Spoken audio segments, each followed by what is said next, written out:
Assalamualaikum warahmatullahi wabarakatuh. Perkenalkan, nama saya Dina Indana Zulfa dengan nomor induk mahasiswa 8776240008. Saya berasal dari UPBJJ Bandar Lampung, Yogyakarta, Fakultas Keguruan dan Ilmu Pendidikan, jurusan Pendidikan Sekolah Dasar.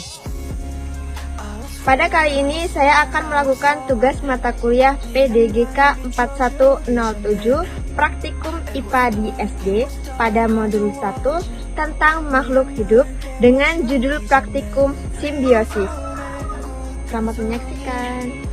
Apa itu simbiosis? Simbiosis adalah hubungan erat antara dua makhluk hidup yang berbeda jenis. Simbiosis dibedakan menjadi 3. 1. Simbiosis mutualisme. 2. Simbiosis komensalisme. 3.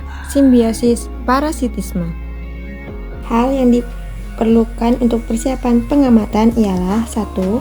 Alat-alat tulis. 2. Lembar pengamatan. 3. Lingkungan sekitar.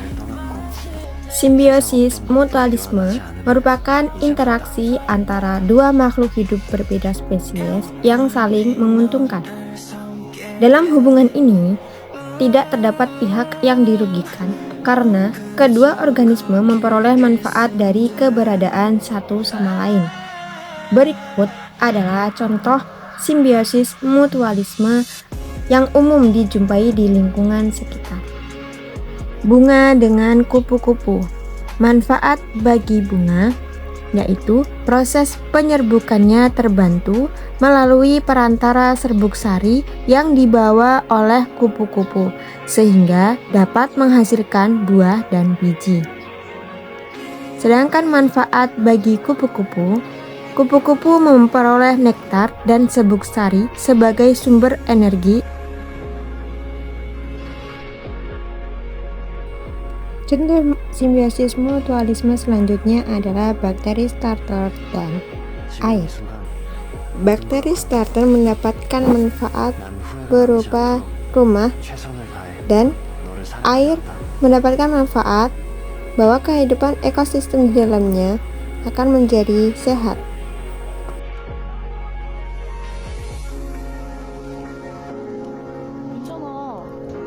Salah satu contoh simbiosis mutualisme adalah cacing tanah dan tanah.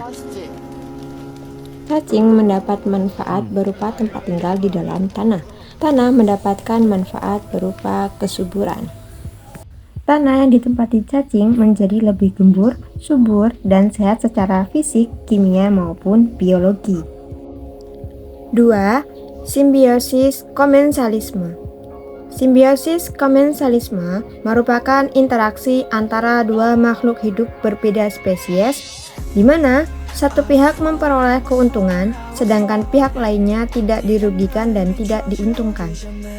Hubungan ini bersifat netral bagi salah satu organisme. Berikut adalah salah satu contoh simbiosis komensalisme. Cabai Jawa yang menjalar pada tembok. Cabai Jawa memperoleh penopang untuk tumbuh menjalar ke atas, sedangkan tembok tidak mendapatkan keuntungan atau kerugian apapun. Di sini ada daun sirih yang merambat pada pohon nangka.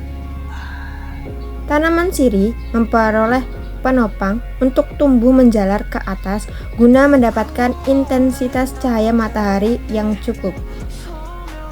Sedangkan pohon nangka digunakan sebagai penopang tidak mengalami kehilangan nutrisi karena tanaman sirih tidak bersifat parasit.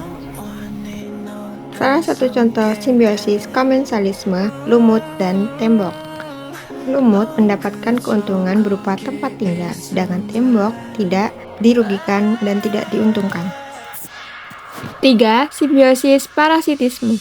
Simbiosis parasitisme merupakan interaksi antara dua makhluk hidup berbeda spesies, di mana satu organisme memperoleh keuntungan dengan cara merugikan organisme lain. Dalam hubungan ini, salah satu organisme mengalami kerugian berupa gangguan fisiologis, kerusakan jaringan, atau kehilangan nutrisi. Berikut ini salah satu contoh simbiosis parasitisme ulat daun di daun pisang. Hubungan antara ulat dan daun pisang merupakan bentuk simbiosis parasitisme karena larva memperoleh nutrisi dan perlindungan dengan cara merusak jaringan daun inang, sehingga menimbulkan kerugian bagi tanaman pisang.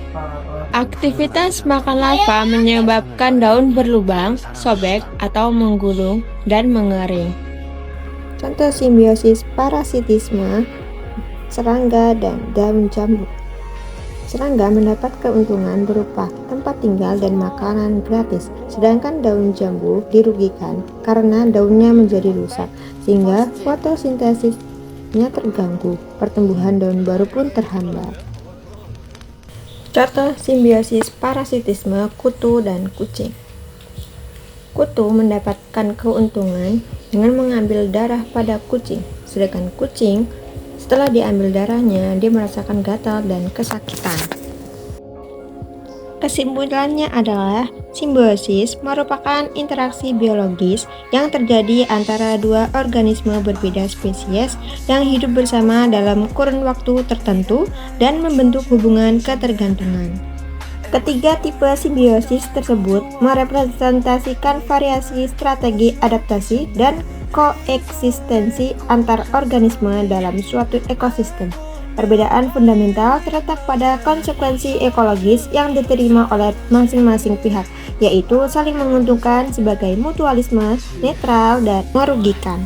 Pemahaman terhadap konsep simbiosis memiliki signifikansi dalam bidang ekologi, pertanian, dan kesehatan untuk menjaga stabilitas ekosistem serta mengelola interaksi biologis. Sekian video praktikum dari saya. Terima kasih.